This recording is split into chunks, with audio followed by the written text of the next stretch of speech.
menikmati kopi. Ada lagi yang lain? Nah, sekarang pertanyaannya, temannya Mirna yang ikut minum kopi bareng bertiga dengan Mirna itu, temannya Jessica, ya teman Mirna juga sih, ya. Itu posisinya sebagai apa? Minor. Siapa yang tahu? Apakah temannya Mirna itu sebagai minor atau sebagai flat?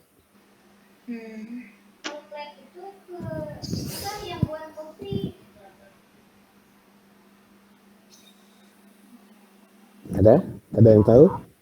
Minor, Pak. Alasannya minor kenapa, Min? Kenapa, Di?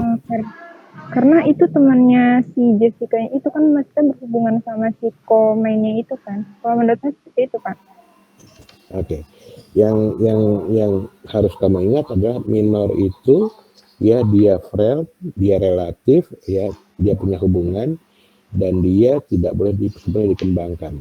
Tapi yang jadi persoalan adalah apakah temannya Mirna itu ya menjadi minor karena dia mendukung peristiwa itu atau tidak? Kalau ya siapa yang mau jawab? Apakah temannya Mirna itu menjadi minor karena dia mendukung peristiwa itu atau tidak?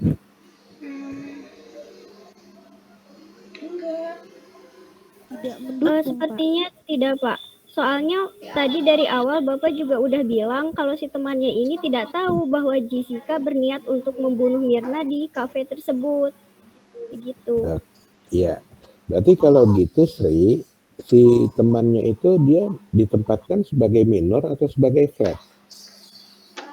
Kalau Sri itu minor deh. Minor. Kenapa enggak flat? Gimana ya Pak, jadi bingung. Ayo, siapa lagi yang punya pendapat? Masa flat? Kalau menurut saya flat, Pak. Alasannya? Karena temannya Mirna, maaf Pak kalau bisa. Karena temannya Mirna itu siapa? Karena walaupun temannya Jessica dan dia tidak mengetahui niatnya Jessica tersebut dan dia tidak, dan di situ dia diposisikan sebagai flat yang tidak berpihak kepada. Oke, ya. Jadi temannya Mirna itu bisa jadi minor, bisa jadi flat, tergantung alasan yang kamu tulis, gitu ya. Tergantung alasannya yang kamu tulis. Karena dia secara syarat dari minor adalah relatif hubungan, friend, dan not fully developed, itu terpenuhi. Tetapi karena dia juga tidak berpihak sebagai syarat dari flat terpenuhi, maka tergantung kamu penulis, gitu. Kamu mau menempatkan dia sebagai minor atau sebagai flat? Jelas ya? Oke. Kemudian bartender akan ditempatkan sebagai flat atau sebagai minor? Flat. Flat, Pak. Sebagai flat. Alasannya apa? Flat. Karena seperti halnya kasus sebelumnya yang polisi itu, dia hanya menjalankan tugasnya untuk menangkap pembunuh, gitu. Jadi dia tidak memihak. Nah, si bartender tadi juga hanya melaksanakan tugasnya. Ketika disuruh Jessica memasukkan itu tanpa tahu apa itu racun atau bukan, dia hanya menjalankannya gitu, Pak. Tanpa ada niat membunuh Mirna gitu. Oke, ya. Alasannya bisa diterima. Jadi si bartender melaksanakan tugasnya untuk menangkap pembunuh gitu, Sri. Bukan. Menjalankan tugasnya untuk racikan racun itu dari si Jessica dimasukin ke kopi atau minuman yang buat Mirna gitu, Pak. Oh, iya, habis tadi kau bilang sama dengan polisi melaksanakan tugasnya gitu. Ya, saya pikir bartender juga menangkap pembunuh juga. Oke, good. Ada lagi yang punya alasan lain atau punya pendapat lain? Kalau menurut saya itu flat, Pak. Dan alasan selain yang disampaikan Sri itu karena bartender itu tidak punya hubungan yang dekat dengan tokoh utama dan mereka tidak saling kenal. Oke, good ya. Nah, saya senang nih. Jadi artinya kamu sekarang sudah bisa memahami bagaimana cara kamu menempatkan karakterisasi, menempatkan tokoh-tokoh ya yang ada pada peristiwa nyata yang terjadi ya ke dalam cerita kamu gitu. Nah, karena setelah kamu tempatkan masing-masing orang, masing-masing tokoh di dalam cerita kamu, dalam penulisan kamu, alur kamu akan menjadi semakin enak dibaca. Alur kamu semakin bagus kan gitu, ya. Nah, dengan penokohan ini ya, kamu bisa bermain. Artinya bermain itu kamu bisa membuat alur itu misalnya menjadi menegangkan, menjadi menyedihkan, ya, menjadi mengharukan, tergantung bagaimana cara kamu menuliskannya. Ya, karena toh masing-masing tokoh itu sudah kamu tempatkan posisinya sebagai main kah, sebagai komen kah, sebagai minor, sebagai flat, sehingga kemudian alurnya itu dapat kamu bentuk sedemikian rupa menjadi tulisan yang menarik. Sampai sini jelas? Jelas? Ada yang mau bertanya?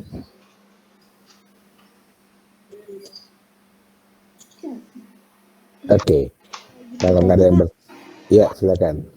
Izin bertanya, Pak. Nah, kalau sepertinya kan kadang kan orang yang memeriksa contoh polisi kah atau hakim kah kan kena suap ya, Pak. Nah, terkait kasus tertentu.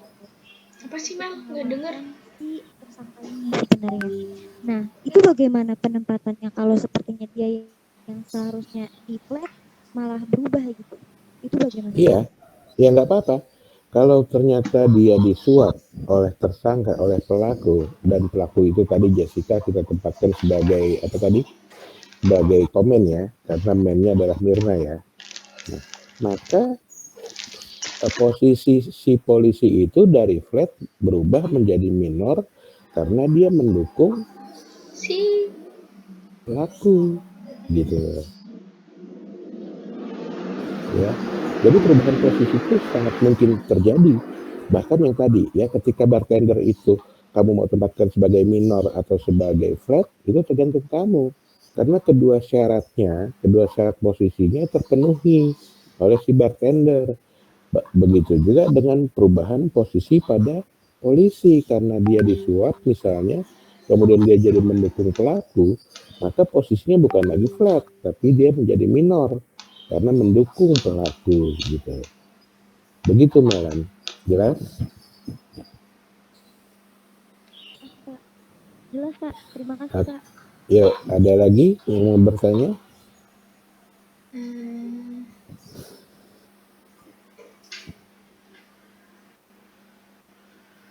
Oke, kalau nggak ada yang bertanya, saya yang bertanya. Di kelas sebelah, gitu ya. Di kelas sebelah itu menanyakan, Pak, gimana kalau tulisan feature yang akan kita buat itu misalnya tentang kesehatan, ya. Dia kasih contoh adalah pasien pertama kasus pandemi, kasus COVID, gitu, ya. Kamu tahu kan semua ceritanya pasien pertama kasus COVID itu? di Depok. Ya, orang Depok. Oke. Nah, gimana Pak cara menempatkan posisinya? Nah, karena kamu gak ada yang bertanya, sekarang saya tanyakan kamu. Siapa yang bisa jawab? Gimana? Dari kasus pasien pertama COVID yang orang Depok itu, ya, siapa yang menjadi main? Siapa yang mau jawab? Siapa yang menjadi main? Yang menjadi mainnya itu yang orang Depok itu, Pak. Yang orang Depok. Dia dua loh, ibu anak. Apakah dua-duanya menjadi main atau salah satu? Dua-duanya. Yang anaknya, Pak. Karena kan Kenapa? ibunya tertular dari anaknya itu yang berdansa dengan orang Jepang. Oh gitu ya. Jadi yang menurut kamu yang menjadi main adalah anaknya. Oke. Kemudian yang menjadi komen siapa? Yang Ya. jadi komennya itu yang orang Jepang itu Pak. Alasannya? Alasannya karena dia yang menularkan virus itu ke orang Depok itu Oh, ketika gitu. berdansa. Iya. Oke. Siapa yang tidak sepakat Bingung deh. untuk main dan komen yang disampaikan Melan? Silakan. Ada yang tidak sepakat?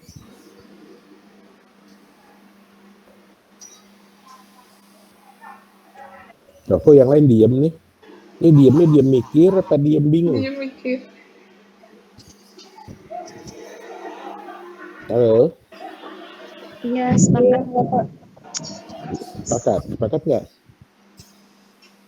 Mita, Dita, Iya Pak, sepakat. Iya Pak. kamu sepakat nggak, Dit?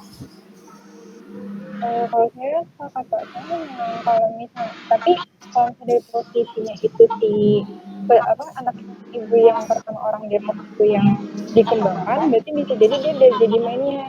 Kemudian yang orang Jepang itu jadi pemain. Tapi kalau misalnya memang dari segi itu si orang Jepangnya yang lebih dikembangkan dari semua kayak misalnya kayak penyebabnya kenapa tuh virus ada mana gini ya berarti yang jadi mainnya itu ya si orang Jepangnya gitu. Jadi kayak tergantung, tadi kan kata Bapak juga tergantung dari Terus minoris penulis apa? ya gitu, nulisnya alurnya paling banyak dikembangkannya tuh ke siapa untuk jadi main sama komen. Menurut saya seperti itu Pak. Oke, good. Ya. Jadi memang semuanya tergantung penulis karena sesungguhnya tokoh-tokoh itu sudah ada di dalam peristiwa. Nah, kemudian posisi masing-masing itu sebagai apa ya tergantung penulis menempatkannya. Tentunya juga dengan syaratnya terpenuhi atau tidak gitu ya. Jadi kalau memang penulis sanggup untuk mengembangkan tentang apa, siapa, bagaimana si orang Jepang itu, maka dia boleh menjadi main gitu loh. Tapi kalau nggak sanggup ya dia cuma menjadi komen karena pada komen boleh untuk tidak dikembangkan sepenuhnya gitu. Paham ya? Jelas? Oke, kamu sudah mempelajari 2 kasus ya untuk kamu tempatkan karakterisasinya dari tokoh-tokoh orang-orang yang terlibat dalam peristiwanya. Dan peristiwa itu sudah terjadi sehingga apa namanya penulis hanya menempatkan karakterisasi bukan menciptakan karakterisasi gitu ya. Kalau novel ya bisa jadi penulisnya menciptakan penokohannya, menciptakan karakterisasinya.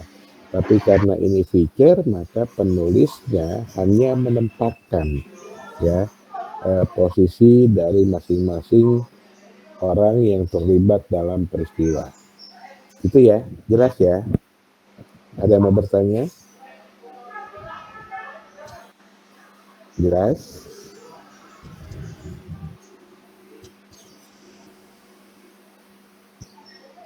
Masih nggak ada yang bertanya? Saya yang bertanya lagi kalau kamu nggak ada yang bertanya. Bagaimana kamu menempatkan karakterisasi ya pada tulisan-tulisan yang tidak lengkap karakternya ya.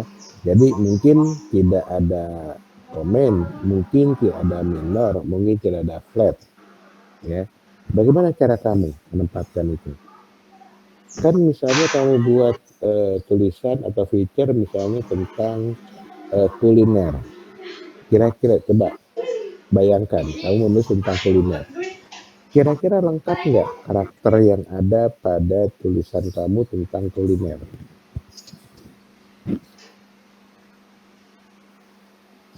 Siapa yang mau jawab?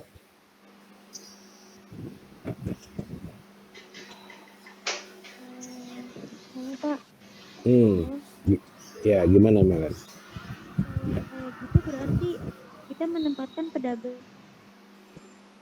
Menempatkan pedagangnya sebagai apa? Pedagangnya itu sebagai komen. Hah? Karena nanti dia yang memberikan informasi itu terkait kuliner ini sudah berdiri kapan, terus apa aja menunya gitu. Oke, kalau gitu mainnya siapa? Kalau mainnya itu si reporternya Pak yang liputan. Alasannya? Alasannya karena dia yang mencicipi itu gitu. Nanti kan dia memberikan apa ya feedback balik gitu dari kuliner yang dia cicipi itu. Oke, kalau menurut saya malah sebaliknya, Melan. Orang kan ketika kita menulis tentang kuliner, selain kita tulis tentang masakannya, kan juga kita akan kembangkan siapa yang memasaknya, gitu ya. Jadi karena orangnya dikembangkan, kulinernya dikembangkan, jadi main itu adalah pedagangnya, gitu ya. Nah, cuma komennya siapa? Komennya nggak ada kalau menurut saya. Silakan kamu nanti berkomentar. Si wartawan atau si orang yang menulis, si penulis, ya menuliskan kuliner, apakah dia kemudian menjadi komen? Tidak. Kalau menurut saya nih, ya silakan kita diskusi nanti. Kenapa? Karena dia yang melaporkan. Dia bukan menjadi lawan dari pedagang itu.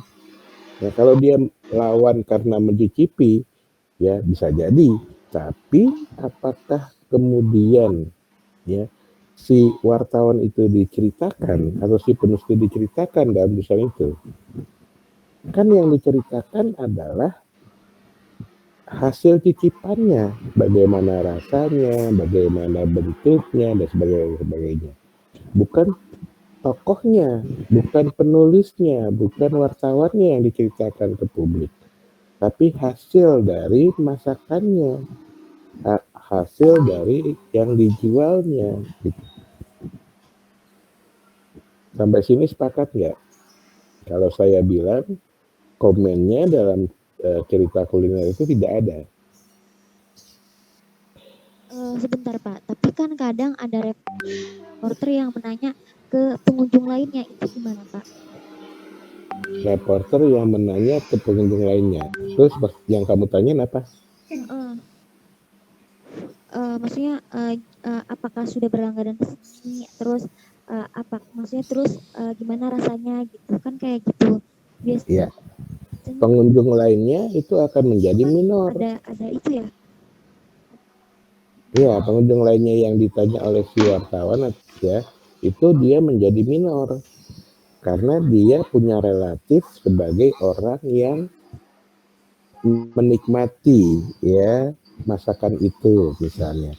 Jadi relatif dia, hubungan dia dengan main adalah dia menikmati masakan itu, gitu ya. Jadi minornya dapat, mainnya dapat, tapi komennya tidak ada. Itu menurut saya. Ada lagi pendapat lainnya? Silakan.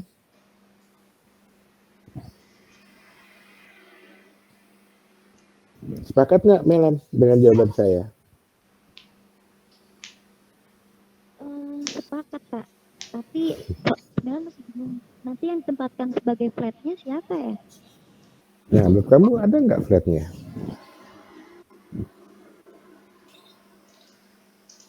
Apakah si reporternya itu yang bertugas Pak? Enggak. Kalau ya tadi, boleh aja sih ya kalau mau. Tapi artinya si reporter itu harus diceritakan juga dalam tulisan itu. Tapi kalau memang tidak perlu diceritakan, maka tidak ada juga tokoh flatnya. Ya, jadi artinya kalau kamu ingin menempatkan atau membuat karakterisasi dari semua tulisan yang ingin kamu tulis, ya tidak harus selalu lengkap karakterisasinya, tergantung tulisannya, tergantung peristiwanya, apakah betul ya punya tokoh yang lengkap, punya karakter yang lengkap atau tidak. Kalau tidak pun nggak jadi masalah. Yang penting kamu memahami ya orang-orang yang terlibat dalam peristiwa yang akan kamu tulis itu sebagai apa. Ya, dengan kamu memahami posisi orang-orang itu, maka alur tulisan yang kamu buat itu akan lebih baik karena kamu bisa bermain dengan alur setelah kamu memahami karakterisasinya, setelah kamu memahami penokohannya. Gitu, ya. Jadi andai tadi semua tulisan ingin kamu buat karakterisasi, maka boleh saja ya posisi karakter itu tidak lengkap gitu ya. Yang penting bagi kamu adalah kamu memahami penempatan ya penokohan itu untuk peristiwa atau untuk tulisan yang ingin kamu buat gitu loh ya. Prinsipnya itu. Sampai sini jelas? Jelas, Pak. Oke, yang lain jelas? Nih Made mana Made? Jelas nggak deh? Iya Pak, jelas Pak. Mita, Dita, Yumna, jelas? Jelas, Pak. Oke, ada yang mau bertanya? Dengan sudah kita bahas 3 kasus ya, mudah-mudahan bisa mewakili untuk semua jenis tulisan yang ingin kamu buat gitu. Ada yang mau bertanya?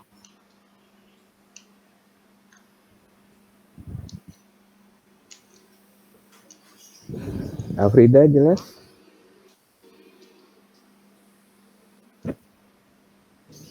Jelas Pak.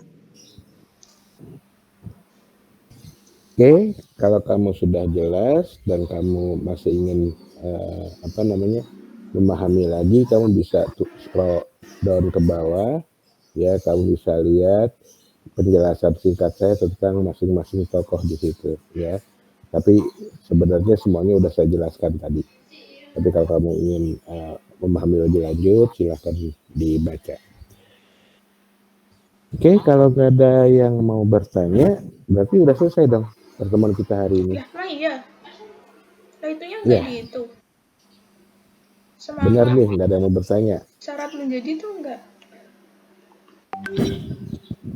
Padahal sekarang baru jam 10 ya. Ya udah nggak apa-apa. Ini masih ada materinya, Pak. Syarat menjadi wartawan, penulis feature. Oh, sebentar saya lihat dulu. Aduh, mau ketawa bentar.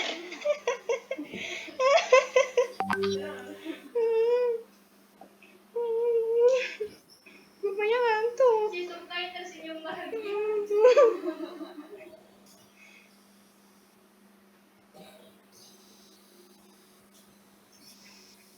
Oke ya, saya nggak ingat kalau masih ada ini. Tapi kira-kira ya, ini kita baca dulu deh. Kiranya bagi seorang penulis feature telah menjadi syarat menjadi wartawan yang baik.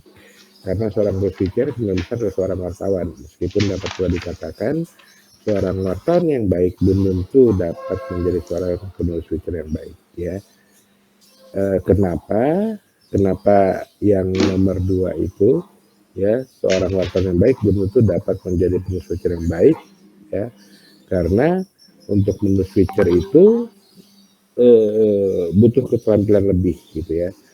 Kalau wartawan berita itu mungkin kemampuan menulis yang dasar pun sudah cukup ya, tapi untuk menjadi seorang penulis feature tidak gitu. Dia harus menguasai sastra dan dia juga harus menguasai jurnalistik, bukan cuma sekedar menguasai dasar menulis gitu loh ya.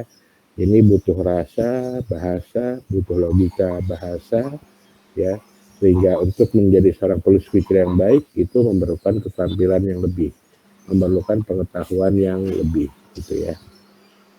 Oke, saya share screen dulu deh. Nah, di situ ada 12 syarat untuk menjadi wartawan yang baik ya. Kamu bisa baca ya, yang mana di antara 12 itu yang kamu belum punya. Semangat, udah punya belum semangatnya ya. Kemudian inisiatif atau prakarsa ya.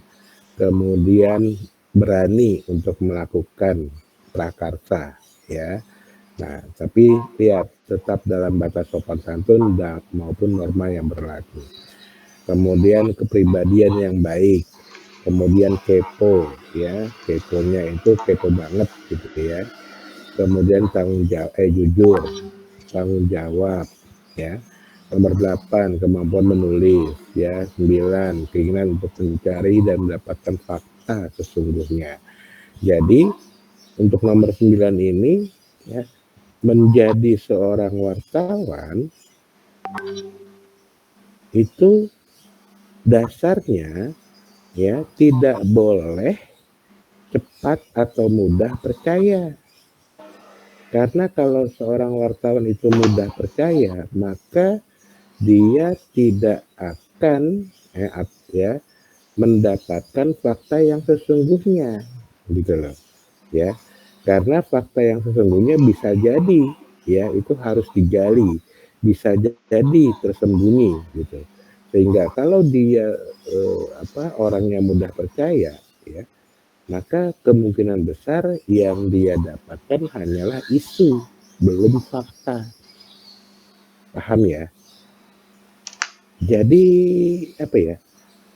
seorang wartawan itu seharusnya sifat dasarnya adalah kritis, tidak mudah percaya, gitu ya. Nah, karena dengan tidak mudah percaya, ya, dia akan selalu bertanya mengapa dibalik mengapa, ya. Wartawan yang baik itu selalu mempertanyakan mengapa dibalik mengapa sampai pada batasnya, sampai mentok, gitu ya. Sampai mengapa itu tidak bisa ditanyakan lagi, gitu. Itu adalah syarat untuk menjadi wartawan yang baik. Karena artinya apa? Artinya dengan dia punya keinginan untuk bertanya mengapa dibalik mengapa, atau dia ingin tahu selalu sebab musabab dari segala hal sampai mentok, sampai nggak bisa dijawab lagi, itu artinya rasa keponya tinggi, ya, kemudian tidak mudah percaya pada sebuah fakta, ya, karena bisa jadi itu hanya isu, ya. Nah, dengan demikian dia akan mendapatkan fakta yang lengkap dan fakta yang benar-benar sesungguhnya, gitu ya penjelasannya untuk nomor 9. Kemudian untuk nomor 10, akurat, ya, ketepatan dan ketelitian, ya. Nah, seorang wartawan juga harus teliti. Kemudian 11, tidak pernah berhenti belajar sebab selalu tidak puas atas prestasi yang diperoleh, ya. Ini juga harus menjadi sifat wartawan, tidak pernah puas, gitu ya. Artinya bukan kemudian tidak pernah merasa puas atau selalu merasa kurang, gitu ya. Nah, tapi dalam konotasi yang positif, ya, bukan tidak pernah puas kemudian dia jadi merampok, gitu, bukan, ya. Tetapi untuk keinginan untuk belajar yang tidak pernah puas, bukan untuk harta, bukan untuk yang lain, ya, yang sebenarnya dapat menyebabkan perilaku negatif, tapi tidak pernah puasnya itu untuk belajar. Kemudian yang terakhir adalah mempunyai daya penciuman yang tajam terhadap berita. Nah, ini, ya, noise for news, artinya dia peka bahwa ini bisa menjadi berita, bahwa ini bisa menjadi tulisan, gitu. Kepekaan ini penting, ya. Maka dan ini juga harus dimiliki oleh seorang penulis feature, gitu. Kira-kira peristiwa ini bisa nggak ya kalau saya buat feature, gitu, ya. Nah, kepekaan ini penting karena ini nanti akan menjadi akan menjadi kehebatan, ya, dan produktivitas bagi seorang wartawan ataupun penulis. Oke, kira-kira itu sampai sekarang kamu silahkan pelajari 12 poin itu sudah terdapatkah pada diri kamu atau belum? Kalau belum, artinya kamu harus mengupayakan supaya diri kamu itu mampu memenuhi ke-12 syarat wartawan yang baik. Meskipun nantinya kamu tidak jadi wartawan. karena kedua belas hal itu sangat-sangat positif gitu ya bagi siapapun. Sampai sini ada yang mau bertanya? No, Ada?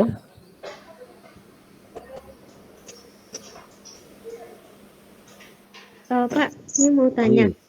Iya. Misalnya gini, Pak. Kita kan lagi wawancarai seseorang. Terus orang itu sampai nangis gara-gara bercerita itu ke kita. Dia misalnya nyeritain tentang kisah hidupnya. Terus orang itu nangis. Itu kita sebagai wartawannya atau yang mewawancarai, tindakan apa yang mesti kita lakukan supaya dia itu bisa tenang lagi dan lebih enjoy lagi untuk ngelanjutin pertanyaan-pertanyaan berikutnya. Kadang kita kalau ngeliat kondisi dia udah nangis kayak gitu, kita kan jadi berhenti dulu buat nanya. Nah itu kita harus gimana gitu Pak supaya lebih sembuh lagi. Iya.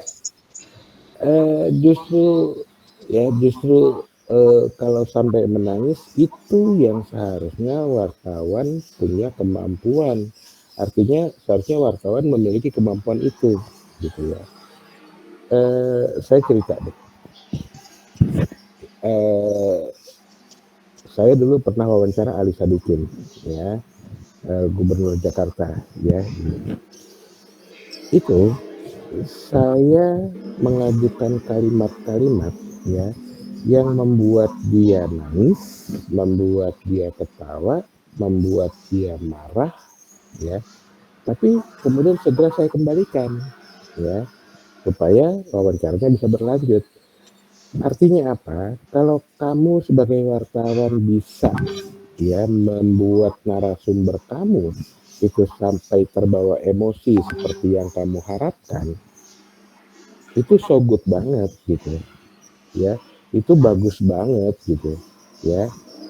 Jadi contoh, saya waktu itu menanyakan Bang Ali, kita manggilnya Bang Ali kan ya waktu itu ya, tentang jadi gini, pertanyaan saya gini, Bang, menurut Abang kenapa sih nih Indonesia nggak bisa maju, kok kayaknya majunya lambat banget ya gitu. Contoh deh Jakarta gitu. Jakarta di tangan Abang itu sangat